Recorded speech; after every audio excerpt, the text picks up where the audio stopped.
Seahawk then. Oh! Yeah. So I just wanted to say a few things. I wrote down bullet points.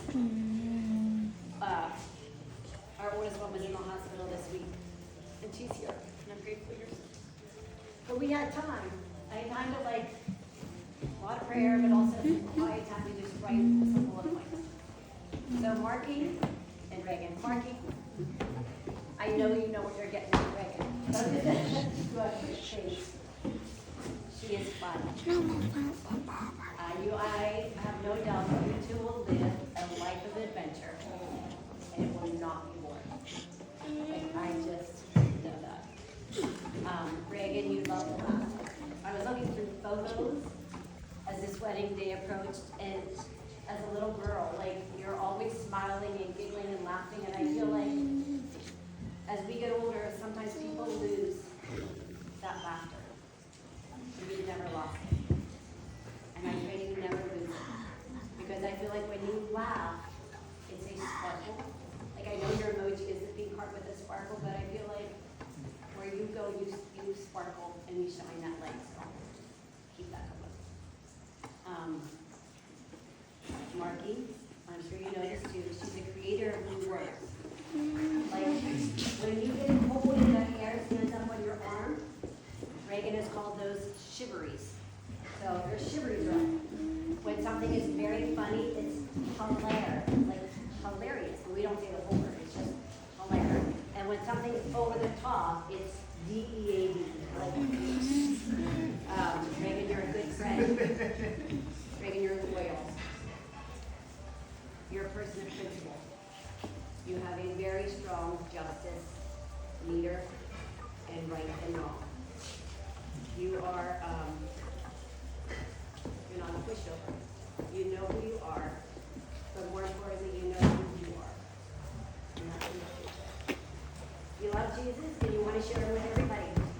At camp, in the grocery store, in the Uber, on the train. Every time I would call Reagan from Baylor, she said, oh, I got to share Jesus with someone. I'm like, woohoo! But you just have that passion because you want everyone to know Jesus, and you inspire me with that. You are strong, you're confident, but you also have a sensitive heart.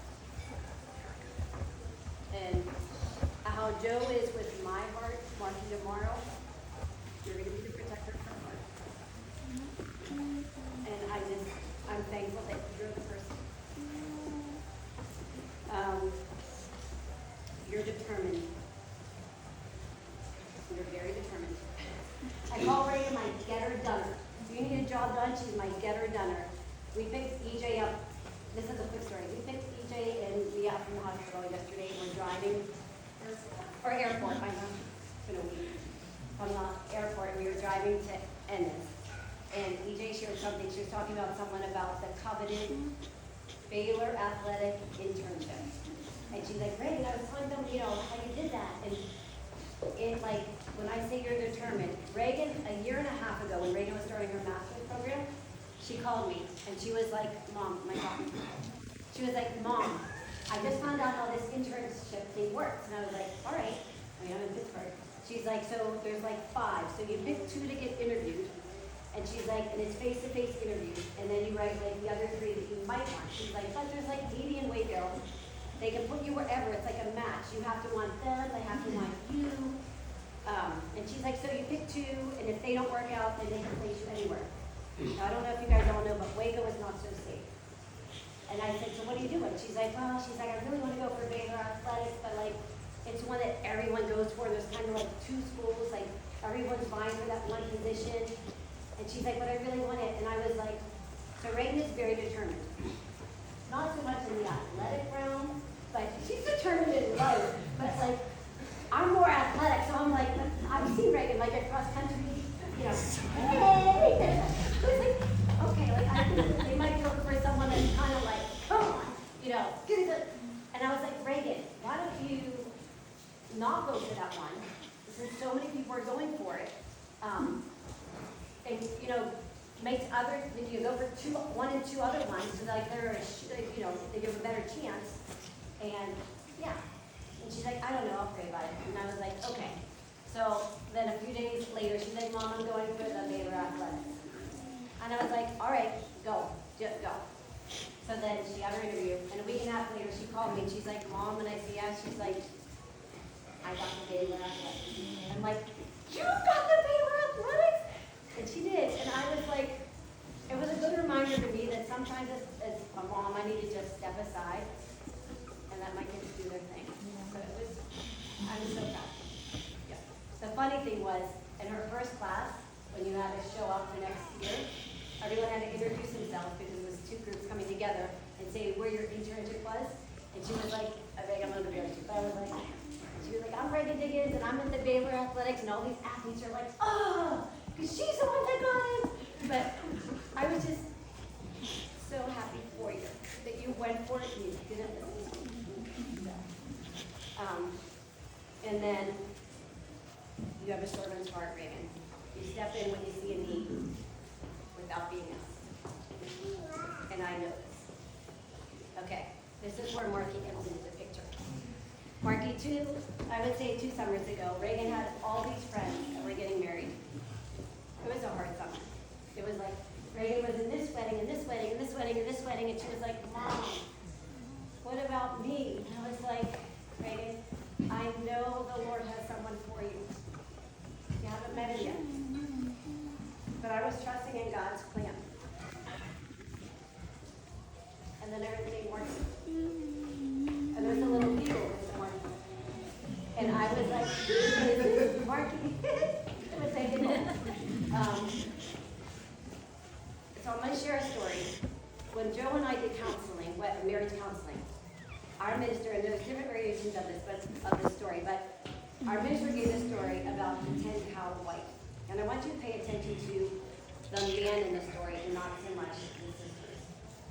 Because the sisters is, in our situation, is irrelevant. But it was in this village, it was a village, and when someone wanted to marry, there had to be a dowry.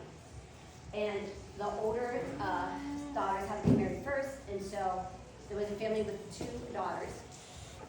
And the second one was very vivacious and beautiful, and everyone wanted to marry her. And in that time, 1 cow was a nice dowry that was acceptable. 3 cows was like, whoa, over the top.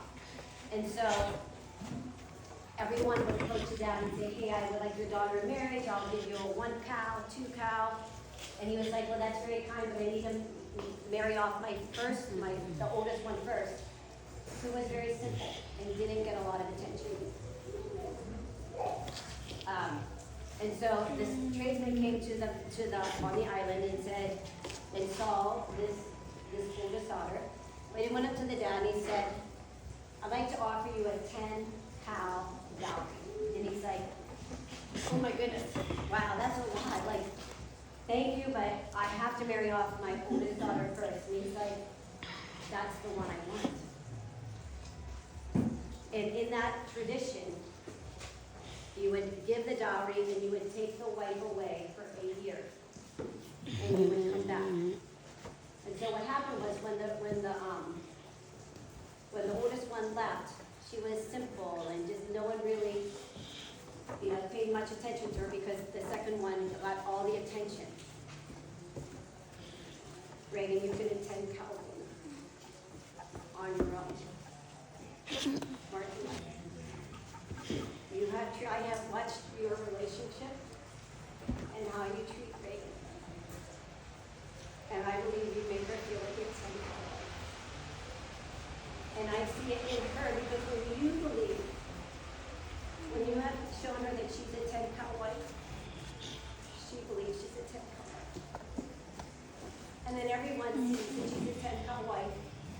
Janice and Marcus, who have raised each other. When I see Marky with Reagan, like, who's our best for prayer? So guys, when Joe and I got married, Mom and Papa said our rules have changed. We'll always be Mom and Dad. But we're here. And we are now your biggest supporters. We're a listening ear. We're your biggest cheerleaders. We're a our job now is to support your marriage. And we love you. You are so proud.